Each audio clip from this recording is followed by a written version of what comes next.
Hola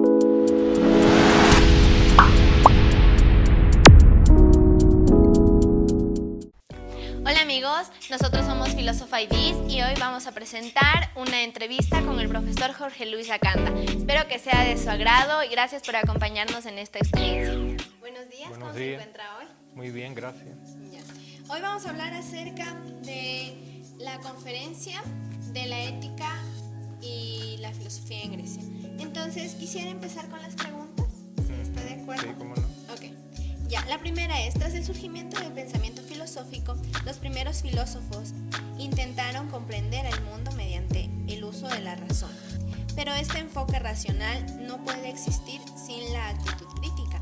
Entonces, la discusión, la argumentación, el debate han sido considerados como actitud crítico para complementarse con la filosofía y brindar un pensamiento racional a los individuos que la practiquen. Sí, claro, es que, a ver, la filosofía en el texto, porque es un texto, ¿no?, que está escrito, una conferencia que di hace muchos años que no se filmó, pero de ahí salió un capítulo de un libro, ¿ya? Ese texto lo que dice justamente es que la filosofía surge a partir de cierta necesidad social, ¿no?, y de que exista la posibilidad de satisfacer esa necesidad, ambas cosas. ¿Cuál es la necesidad? La necesidad de explicarse racionalmente el orden social, ¿no? Es decir, la pregunta que todos nos hacemos, ¿no? ¿Por qué estos son los que mandan y estos son los que obedecen? ¿Por qué a mí como mujer me tocan estas funciones y sin embargo a usted como hombre le tocan otras, ¿no? ¿Por qué existen grupos sociales que tienen más poder, grupos sociales que tienen menos poder? Ese tipo de preguntas, ¿no?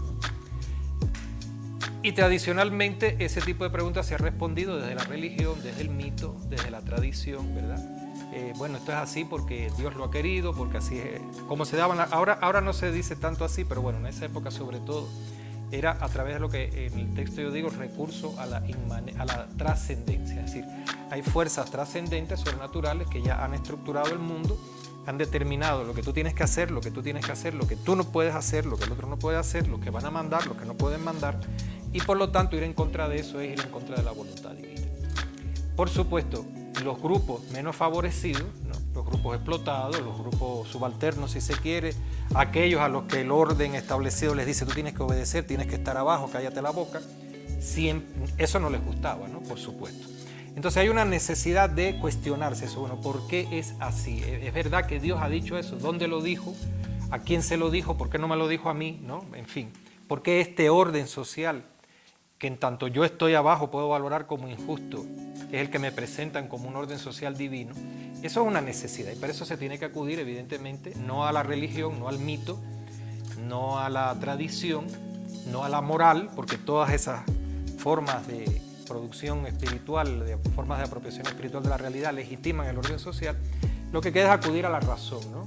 Es decir, explícame racionalmente, dame argumentos lógicos para entender por qué yo te tengo que obedecer a ti o por qué yo nunca puedo estar en estos espacios sociales. Y ahí es donde esa necesidad tiene que estar apoyada en una posibilidad. ¿Cuál es la posibilidad? La posibilidad de que existan grupos sociales que tengan el poder suficiente para realizar ese tipo de actividad. ¿Qué tipo de actividad? Preguntarse el por qué, buscar las respuestas. Esto que te voy a decir no es de esa época, pero más o menos sería la idea, ¿no? Convertir a la razón en el tribunal ante el cual todo tiene que sentarse y dar una explicación. Los dioses, la religión, la moral, las estructuras políticas, etcétera, etcétera, ¿verdad? Eso evidentemente es muy subversivo, muy subversivo. Y a los grupos que tienen el poder, vale decir la aristocracia, porque estamos hablando de estas sociedades antiguas, evidentemente ni les convenía ni les gustaba y eso ya, nada más hacerse esa pregunta implicaba que te castigaban, ¿no? Y el castigo era que te cortaban la cabeza, muy simple. Entonces, se tiene que juntar la necesidad con la posibilidad de que existan grupos sociales que tienen un poder suficiente para desafiar el poder de la aristocracia, de la monarquía absoluta.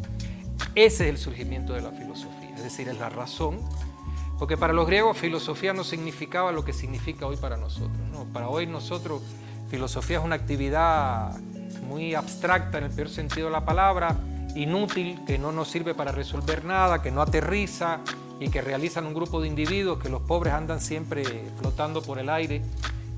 Para los griegos, filosofía significaba pensar racionalmente el mundo y pensar cómo se piensa racionalmente el mundo. Y de ahí la cuestión de la razón, ¿no? Razón en un doble sentido. No es solo pensar el mundo, cosa que hasta ese momento no era una exigencia ni una posibilidad social. Es decir, cuando ya todo está determinado por los dioses, aquí no hay que pensar nada, ¿verdad? Simplemente lo asumes y ya. Y si no lo entiendes, el problema es tuyo. Los dioses no tienen por qué explicarte. O Dios, bueno, en esa época era politeísmo esencialmente, pero después con las religiones monoteístas, lo que ellos llaman el misterio. Bueno, si no lo entiendes, es un problema tuyo. Ahora, preguntarse, pensar la realidad, pero además pensar cómo voy a pensar, porque esa es la otra parte importante de esto, ¿no? Perdóname si a lo mejor la respuesta es muy larga y se traslapa con alguna otra pregunta, pero normalmente nunca pensamos cómo pensamos. ¿Qué quiere decir el ejercicio de pensar? ¿Qué características tiene que tener? ¿Qué regularidades tiene que tener? ¿Cuántas formas de pensamiento existen? ¿Cuál es la forma de pensamiento que me va a permitir a mí responderme a la pregunta de por qué el orden social es como es y no es de otra manera? ¿Ya? Esas preguntas no son preguntas simples. Todos pensamos cotidianamente. ¿Qué tengo que hacer para tomar el autobús? ¿Qué tengo que hacer para aprobar esta asignatura? ¿Qué tengo que hacer para ganar dinero? ¿Qué tengo que hacer para lograr la aceptación del público? La aceptación del conjunto, del grupo en el que yo vivo, qué sé yo, ese tipo de preguntas, ¿no? ¿Me pongo chompa, no me pongo chompa? ¿Va a haber calor, no va a haber calor? Qué sé yo, todos pensamos. Pero ese es un tipo de pensamiento mucho más simple, ¿verdad? Que además no se cuestiona el orden social, no se cuestiona. Cuando tú quieres cuestionar el orden social es cuando tienes entonces que producir otro tipo de pensamiento, que no es el pensamiento cotidiano, que no es un pensamiento, podríamos decir, instrumental, porque yo también puedo decir, bueno, yo quiero pensar cómo voy a aumentar una cosa tan simple como esta, ¿verdad? Heredé 100 hectáreas, ¿ya? ¿Cómo puedo maximizar la ganancia con esas 100 hectáreas para ganar dinero? Entonces, ¿qué hago? Siembro tomate, siembro maíz, urbanizo y vendo para que hagan edificios, pongo un club de golf y entonces no siembro nada, siembro césped, pero gano. Es decir, ese es un tipo de pensamiento instrumental, ¿no? Ahora, otro tipo de pensamiento sería, bueno, ¿por qué? Si yo tengo una extensión de tierra que tiene mucha agua y que es fértil, ¿por qué es más económicamente ventajoso no sembrar nada y convertirlo en un club de golf? Porque eso, un economista te dirá que es así, ¿no? Siembras tomate, siembras maíz, los precios del tomate suben, los precios del tomate bajan, hay lluvia, no hay lluvia, los trabajadores agrícolas se quieren sindicalizar, horror, qué terrible, mucho más fácil y ganas mucho más dinero en los siembras de césped, haces un campo de golf, vienen 4 millonarios viejos y empiezas a ganar muchísimo dinero. Bien, perfecto, eso todo el mundo lo sabe. Ahora viene una pregunta, ¿por qué es mejor, por qué es económicamente más rentable tomar una tierra fértil con mucha agua y convertirla en un espacio para que un grupo de viejos millonarios le den golpes a una pelota y no para producir alimentos cuando en la humanidad hay un montón de gente que se está muriendo de hambre? Ese es otro tipo de pensamiento, ¿verdad? Yo puedo pensar, bueno, pensamiento instrumental, ¿cómo gano las elecciones? Y ustedes que trabajan en comunicación, pues saben de eso, porque siempre los políticos vienen a decir, ¿cómo me tengo que comunicar para ganar las elecciones? Ese es un pensamiento instrumental. Ahora, ¿qué quiere decir representación? ¿Qué quiere decir democracia? ¿Por qué la democracia tengo que vincularla con la representación y no con alguna otra cosa? Ese tipo de pregunta, ya ese es otro tipo de pregunta, ¿no? Que te implica pensar de otra manera. Y ese pensamiento, naturalmente, hay que pensarlo. Es decir, hay que entrenarlo, hay que ejercitarlo. Y por eso surge y en esa época para los griegos, la filosofía es estas dos cosas. No es solo una reflexión sobre el mundo para encontrar una respuesta racional y por lo tanto criticar todo aquello que no sea racional, ¿ya?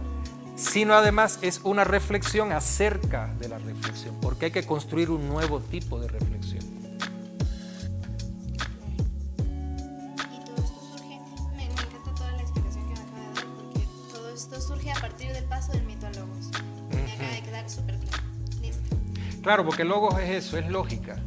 es discurso, es lógica que se expresa a través de un discurso racional, donde tú das argumentos. Entonces el mito todos conocemos, ¿verdad? ¿Por qué tenemos el fuego? El fuego era para el monopolio de los dioses, hubo un dios que se llamaba Prometeo y entonces Prometeo qué sé yo, qué sé cuánto. ¿Por qué tengo que trabajar para ganarme la vida? Porque Adán y Eva cometieron el pecado original y Dios te botó del paraíso y te dijo, te ganarás el pan con el sudor de tu frente. Aquí ya, eso no tiene argumentación ninguna.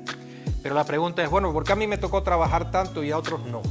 ¿Por qué hay quien vive la vida felizmente? Ya, como dirías en Cuba, vive como Carmelina, mientras que otros tenemos que trabajar y nunca salimos de la miseria. Ese es otro tipo de pensamiento. Y ahí es donde tiene que entrar la lógica. Entonces tiene que haber una explicación lógica para este tipo de preguntas, ¿no? Por eso el paso del mito al logo, que es un proceso revolucionario, por decirlo así. Vamos con la segunda pregunta. ¿Podría explicarnos más sobre el hecho de que los sofistas consideraban que cada individuo tiene su verdad, tan válida como la de cualquier otro? ¿Esto sería una subjetividad? ¿Todas las verdades son aceptables? A ver, la propia pregunta de si todas las verdades son aceptables implica que hay más de una verdad, porque si no, no tiene sentido la pregunta. Entonces lo que habría que preguntarse es si existe más de una verdad, porque si no, no tiene sentido la pregunta de todas las verdades son aceptables. ¿No? Porque decir, esta verdad no es aceptable, aquella sí, pero si son verdades todas. Y por supuesto habría que preguntarse qué es la verdad, porque si no, toda esta pregunta no tiene mucho sentido. Ahora, vamos a ir a los sofistas. Los sofistas enfrentaron un problema, ¿verdad? Que prácticamente lo enfrentamos también todos nosotros hoy, la sociedad actual. La especificidad del problema en aquella época no es como la de hoy, pero es más o menos el mismo problema. La verdad está en algo que trasciende al ser humano, a sus necesidades, a sus angustias, a sus deseos, a sus temores, o la verdad es algo que está en el ser humano y que tiene que ver con sus necesidades, con sus deseos, con sus angustias, con sus temores. Esa es la pregunta. Antes que llegaran los sofistas, la pregunta se respondía de dos maneras. Uno, bueno, la verdad existe fuera del ser humano. ¿Qué cosa es la verdad? La voluntad divina. Cuando un comportamiento es válido, cuando está de acuerdo con la voluntad divina. Usted es mujer y le responde a su marido, los dioses ya dijeron que la mujer tiene que obedecer al marido, eso que usted está haciendo no está bien hecho y por lo tanto si le sueltan dos bofetadas, pues muy bien hecho, ¿verdad? La verdad está. El que debe gobernar es el rey. Si un súbdito empieza a insubordinarse, lo que está haciendo es en contra de la voluntad divina y por lo tanto eso está mal hecho, eso no es la verdad. La verdad es que hay que obedecer al rey porque es la voluntad divina. Entonces córtale la cabeza al súbdito. Esa es la respuesta que se da desde el mito, desde la religión. Desde la moral, eso también existe hoy, ¿verdad? ¿Por qué las mujeres no pueden abortar? Porque las mujeres por voluntad divina tienen que parir, qué sé yo. ¿Por qué una mujer no puede ser promiscua sexual y un hombre sí? Bueno, eso está claro, ¿verdad? La respuesta está en la moral, en la tradición, qué sé yo. Pero la mujer tiene tanto deseo igual que el hombre. No importa tus deseos. Esto está fuera de los deseos, los temores, las ansiedades y las necesidades humanas. Está en otro orden, por allá, un orden que se llama moral. Y la moral está flotando por aquí arriba, ¿verdad? Entonces, tengo hambre, me voy a coger la merienda de mi amiguita. No, porque no debes cogerlo de otro. Ya, tengo hambre, me estoy muriendo, se está muriendo mi familia, nos estamos muriendo todos. Hay comida en ese supermercado que nadie la está comiendo, la están botando. Voy y me la llevo. Mal hecho, porque eso es propiedad privada. Pero bueno, nos estamos muriendo de hambre todos nosotros. No importa. Hay un orden, hay unos criterios de legitimación que están situados por fuera y por encima del ser humano. Entonces no importan tus necesidades, tus deseos, ¿ya? No cogerás lo del otro. Eres mujer, ya sabes lo que tienes que hacer con tus impulsos sexuales. Bueno, qué sé yo, ¿verdad? Todo, boom, el mito. Después vino la filosofía y la filosofía dio una respuesta distinta, pero que todavía no vinculaba la verdad con el mundo del ser humano. Dijo, bien, en el mundo hay una racionalidad, hay una lógica. Es verdadero lo que se corresponde con esa lógica. Lo que no se corresponde con esa lógica no es verdadero. No me importa si lo que se corresponde con la lógica daña tus intereses, afecta tu subjetividad, va en contra de tus impulsos, no me interesa. Lo que me interesa es una racionalidad, porque no vas a discutir con la racionalidad, ¿verdad? A ver, nos gustaría que la ley de la gravedad no existiera, Qué maravilla, ¿verdad? No te caías nunca, no te dabas un golpe, y si querías ir a Estados Unidos no tenías que sacar un pasaje de avión ni tenías que tener un pasaporte. Dabas un brinquito, ¡boom!, y caías en Miami, que es donde quiere ir casi todo el mundo. Bueno, no, pero la ley de la gravedad está ahí, ya, no hay problema. Entonces hay una racionalidad. Eso se expresa, esta visión de que, bueno, hay una racionalidad, y por lo tanto lo verdadero es lo que se corresponde con esa racionalidad, y esa racionalidad está situada fuera del ser humano. Está en el mundo del ser humano, pero está situada fuera del ser humano. Esa es una respuesta que te da una cierta interpretación de lo que es la ciencia social hoy, ¿no? Cuando tú dices, hay desempleo, y el desempleo es terrible porque al no tener trabajo, no tengo independencia económica, además no tengo autoestima porque lo que me está diciendo la sociedad es, podemos prescindir de ti, bueno, qué sé yo. Yo te digo, discúlpame, el empleo o el desempleo es una categoría económica. Y habrá empleo o no habrá empleo de acuerdo a la racionalidad de la economía. Entonces, todo el que intente desde la moral o desde la política ir en contra de esa racionalidad y darle empleo a todo el mundo, lo que va a provocar eso es el desastre de la sociedad. Ejemplo, miren a Venezuela, ¿verdad? Más claro ni el agua, la economía tiene sus leyes. Entonces, ¿es el desempleo, es bueno o es malo? Pregunta tonta. Hay desempleo. Lo va a haber siempre, un poco más, un poco menos. Eso tiene que ver con la realidad económica. Y si las personas, igual que el salario, ¿cuál es el salario que tienen que cobrar las personas? Un salario que les permita satisfacer sus necesidades. Discúlpame, las necesidades son un problema muy subjetivo, ¿verdad? Cada individuo tiene necesidades, uno tiene 3 hijos, el otro no tiene hijos, qué sé yo.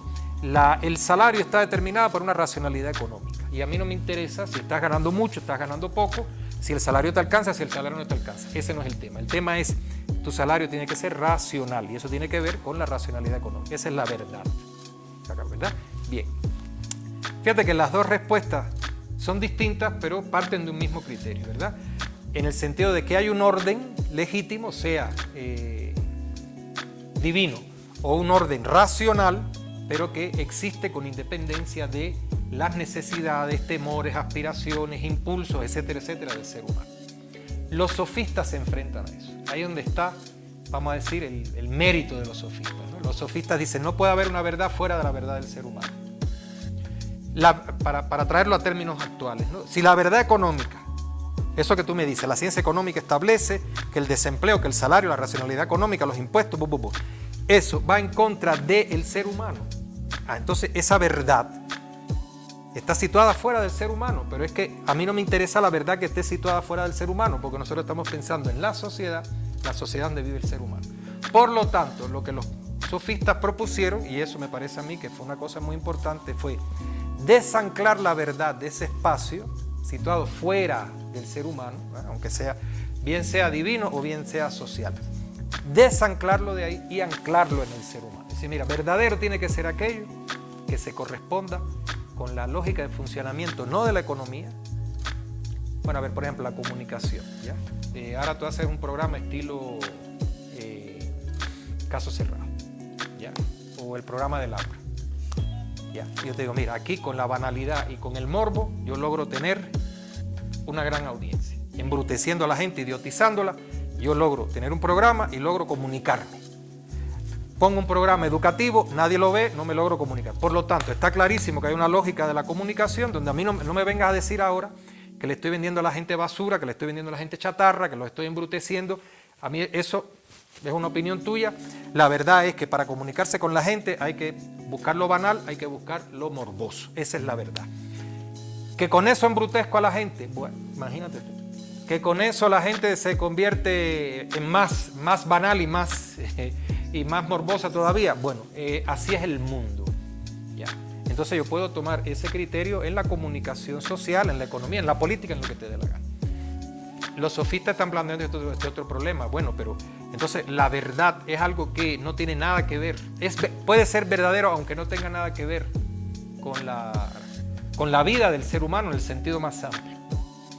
Eso es lo que ellos plantean. ¿Dónde estuvo? A mí me parece que eso es muy válido, muy importante. Y no por gusto los sofistas tienen tan mala fama. ¿Ya? Hoy se dice sofisma es una mentira, disfrazada como si fuera verdad, ¿verdad? Una cosa así, ¿no? Todo sofisma, sofista, sofistería es lo falso, es lo artificial, es lo mentiroso. Porque evidentemente ellos están planteando un problema que tiene un sentido muy subversivo en cualquier época, lo que ellos están planteando. ¿Dónde estuvo la limitación de los sofistas? Cuando ellos dijeron, bien, la verdad tiene que ser, la verdad, la medida de todas las cosas es el ser humano, esa es la expresión de ellos. Y tomado así, yo creo que ahí hay un elemento muy importante. Ahora, lo que ocurre es que ellos entonces identifican ser humano con individuo. Y ahí es donde viene el problema, porque evidentemente cada individuo es diferente. Y eso los lleva a ellos a decir, bueno, si la medida de todas las cosas es el ser humano, cada ser humano tiene su verdad, por lo tanto la verdad no existe. Entonces yo tengo mi verdad, tú tienes tu verdad, y eso tiene una consecuencia que los propios sofistas explicaron bien claro, ¿verdad? No se puede evaluar, no se puede valorar, se acabó. Es decir, si yo ahora, mi verdad es que mira, me hace falta esa cámara, qué bueno sería, ¿verdad? Y cojo corriendo y me la llevo, ¿eso que dice? ¿Está mal o está bien? Ah, para ti está mal, pero para mí está bien. Para ti está mal porque tú eres la dueña o porque tú pediste permiso y te van a cobrar una multa ahora, pero para mí está bien, entonces se acabó, ¿verdad? Ustedes tienen aquí en Ecuador, bueno, no lo tienen solo aquí, el señor es de aquí, pero vive por muchas partes, que es un especialista en marketing político y creo que se graduó de sociología, bueno, en fin, ¿no? Que tiene un nombre que no quiero decir cuál es, que ese señor que ha sido asesor de Rodas, fue asesor de Macri, fue asesor de Peña Nieto y de otros más así por el estilo. Y como fue asesor de Macri, bueno, Macri que fue presidente de Argentina, lo entrevistaron en un programa muy visto en la televisión argentina, que tiene como 60 años de antigüedad, creo que es el programa más antiguo en la historia de la televisión argentina y del mundo probablemente, que dirige una señora que se llama Mirta Legrand. Y entonces él empezó a hablar de la política, de no sé qué, Mirta Legrand le dijo, pero eso no es verdad, y él le dijo, la verdad no existe. Y es maravilloso porque, claro, este señor, y él te lo dice bien claro, ¿verdad? Yo soy especialista en comunicación, yo soy asesor, y a mí me da lo mismo que me contrate Juan, que me contrate Antonio, me da igual. Y no tengo ningún cargo de conciencia porque la verdad no existe. Entonces no es que yo esté haciendo que un mal político salga electo presidente porque la verdad no existe. Entonces ni es verdad que es malo, ni es verdad que es bueno, ni es verdad que nada. ¿Te das cuenta? Entonces, este señor, que ya te digo, todo el mundo sabe de quién estoy hablando, pero no voy a decir el nombre para evitar una demanda, aplica un criterio que es de los sofistas, y ese es el subjetivismo famoso, ¿no? Que sin darte cuenta en la pregunta está, ¿cuántas verdades? No, disculpa, esa otra expresión que se usa mucho, mi verdad, no. A ver, dime que tú tienes tu lado de la historia, perfecto. Vamos a decirlo más desde una perspectiva más filosófica. Dime que tú tienes una perspectiva, tú tienes una posición de sujeto y desde tu posición de sujeto enfocas el problema, desde una perspectiva. Perfecto. Y el otro tiene otra perspectiva. Pero después de eso tenemos que discutir cuál de todas esas perspectivas es la más justa, la más legítima y por lo tanto la más verdadera, porque si nos quedamos en eso está claro, ¿no? A ver, tú eres el empleador y yo soy el empleado. Yo tengo una perspectiva para ver el tema del salario, tú tienes otra perspectiva para ver el tema del salario. ¿Cuál de las dos perspectivas es mejor? No, ninguna. No. Vamos a tener una valoración también de esas perspectivas y ver entonces la verdad. Pero ahí viene el problema de qué es lo que quiere decir la verdad, ¿no? Que no me voy a meter en eso porque no terminaríamos nunca. Ya. Vamos con la tercera pregunta. ¿Podría explicarnos más a profundidad por qué a los sofistas se les asimila con el engaño o con el sentido negativo dentro de la filosofía? Bueno, es justo lo que expliqué hace un rato, ¿no? Porque al plantearse que el ser humano es la medida de todas las cosas, imagínate tú, eso tiene un sentido subversivo. Lo mismo con la religión, la tradición, que con las ciencias sociales positivistas. Imagínate, agarrar a los economistas tradicionales, a los que son hegemónicos, y decirle el criterio de veracidad de toda esa ciencia tiene que ver con las necesidades humanas. Y ahí se armó, porque justamente ese es uno de los temas que discuten los economistas hegemónicos y los economistas críticos, ¿no? Estamos haciendo economía ¿para qué? ¿Qué quiere decir rentabilidad? ¿Qué quiere decir ganancia? ¿No? ¿Qué tiene que ver esto con las necesidades humanas? Y lo mismo con la política. ¿Qué es lo más importante en una sociedad? La gobernabilidad.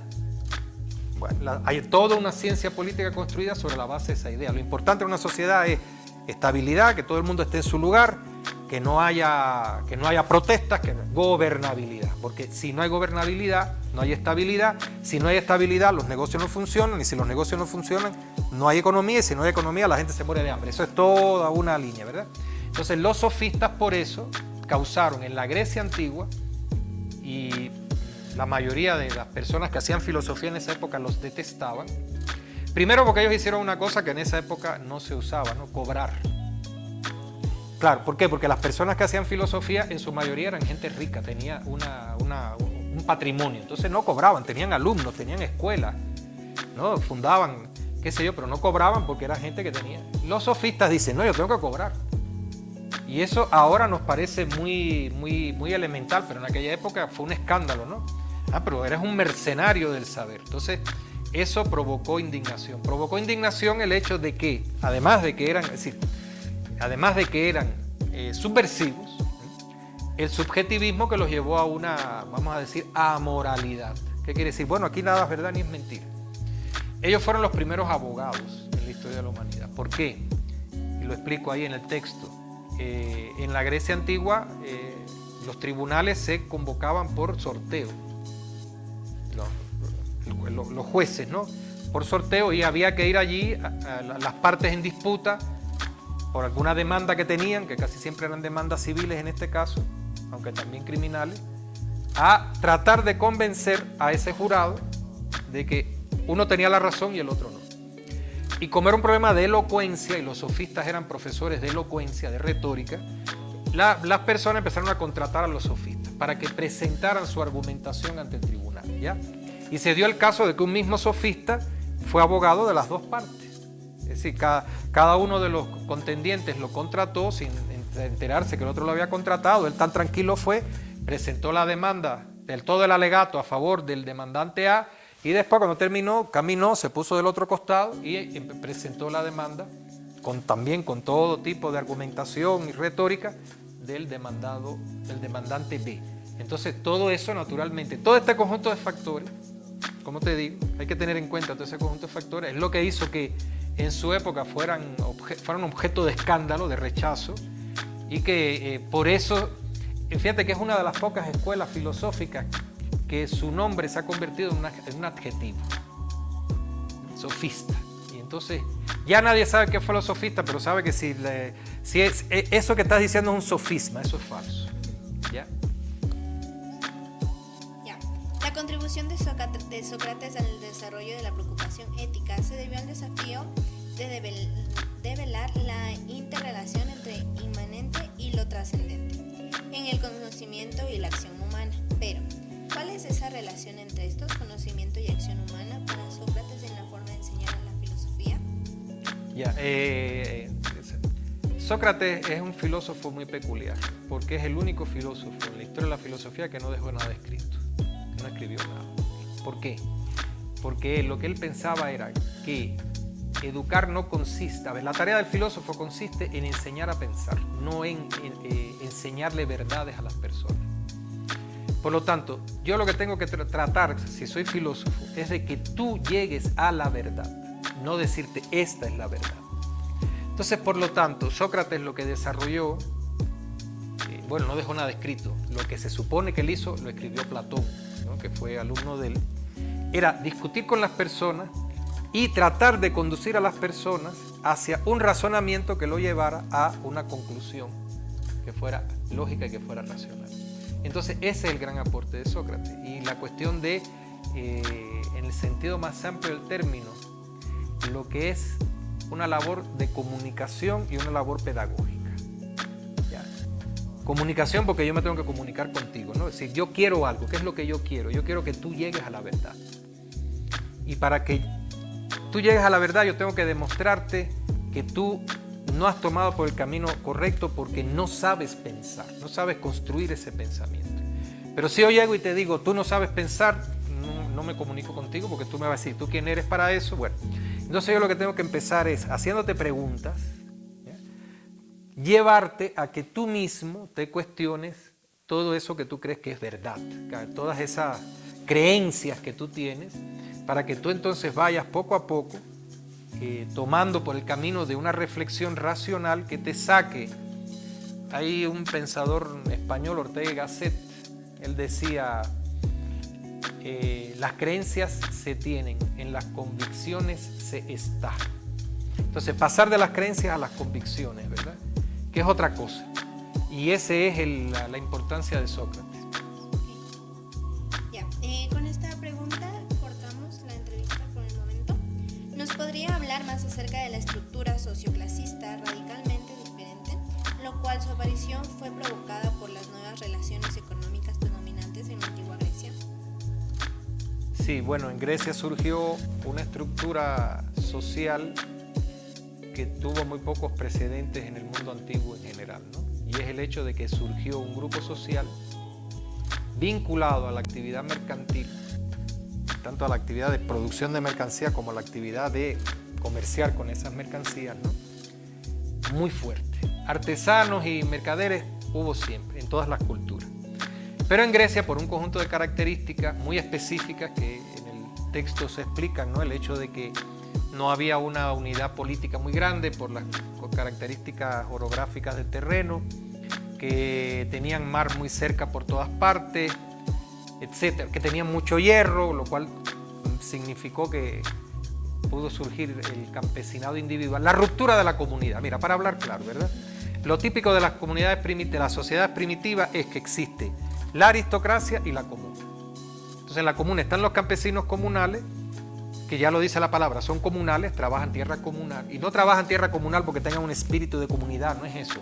Trabajan la tierra en forma comunal porque tienen un desarrollo de las fuerzas productivas muy bajo, la productividad es muy baja y tienen por lo tanto que trabajar en conjunto. Es por eso, no es porque sean mejores que nadie ni peores que nadie. Y existe el grupo de los aristócratas, que son los grandes propietarios de tierra y que son considerados, aristócratas quiere decir Aristoy, los mejores, ¿no? Son considerados descendientes directos de los dioses. Y en el medio, pues, puede ser que haya algunos comerciantes, pero muy pocos porque no se produce para el mercado, para un mercado creciente. Bien, ¿qué es lo que permite todo el conjunto de características específicas, económicas, tecnológicas, geográficas, políticas, etcétera, del mundo griego? Que se pueda romper la comunidad y que surja el campesino individual, libre. Eso es muy difícil porque para eso tiene que haber un desarrollo tecnológico, es decir, que ese campesino tenga la tecnología necesaria para poder autoabastecerse y poder producir un excedente sin necesidad del trabajo comunal. Y eso es junto entonces con otras características lo que hace que haya una demanda mercantil, haya un crecimiento de la producción y entonces aparecen tres grupos sociales muy específicos. Uno, campesino individual, cosa muy poco común en el mundo entero.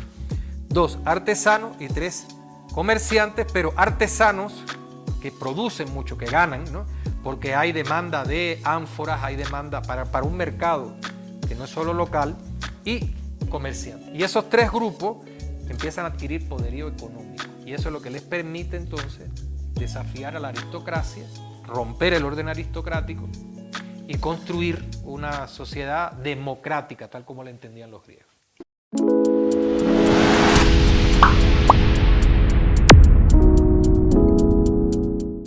Y bueno, ahora tenemos un segmento de esta entrevista donde vamos a tener como una conversación para saber un poco más de la vida de este gran o ilustre autor. Quisiéramos saber dónde se graduó.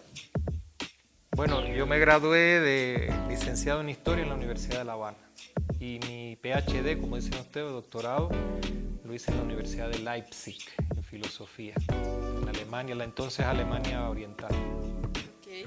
¿Y desde qué fecha usted está dando clases a nivel general, pero también acá en la Universidad Central? A ver, en la Universidad Central desde el 2015. A nivel universitario, que empecé como profesor en la Universidad de La Habana desde 1977, cuando me gradué.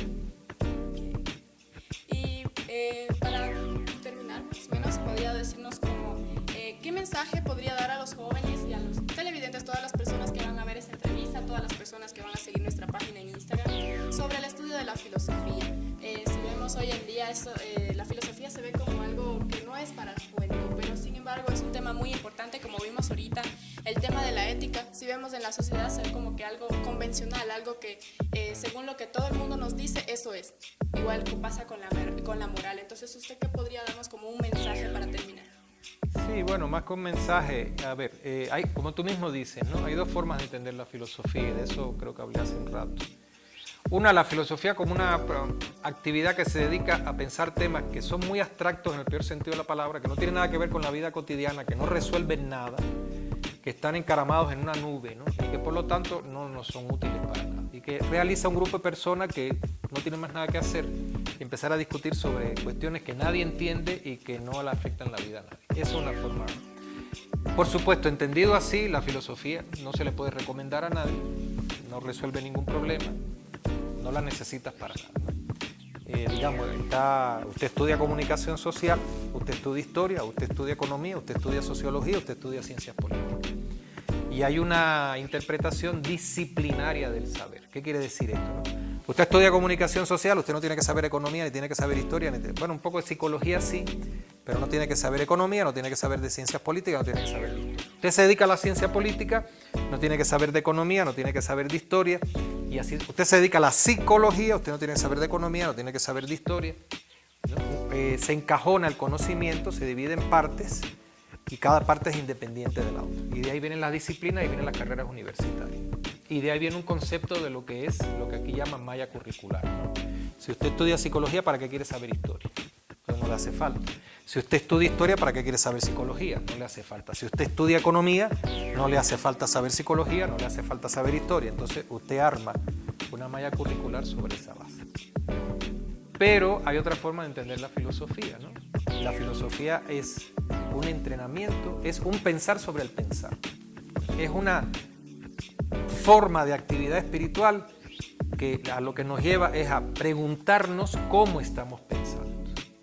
Y si somos capaces de pasar del nivel empírico, más chato, que es el que realizamos siempre, ¿no? De este pensar más instrumental, qué ropa me pongo, qué hago para ganar más dinero, cómo enamoro a Pepita, qué sé yo, cosas así, a pasar a un tipo de pensamiento que se plantee otro tipo de preguntas, ¿verdad? ¿Por qué el mundo es así? ¿Por qué esto es así? ¿Por qué ese tipo de preguntas?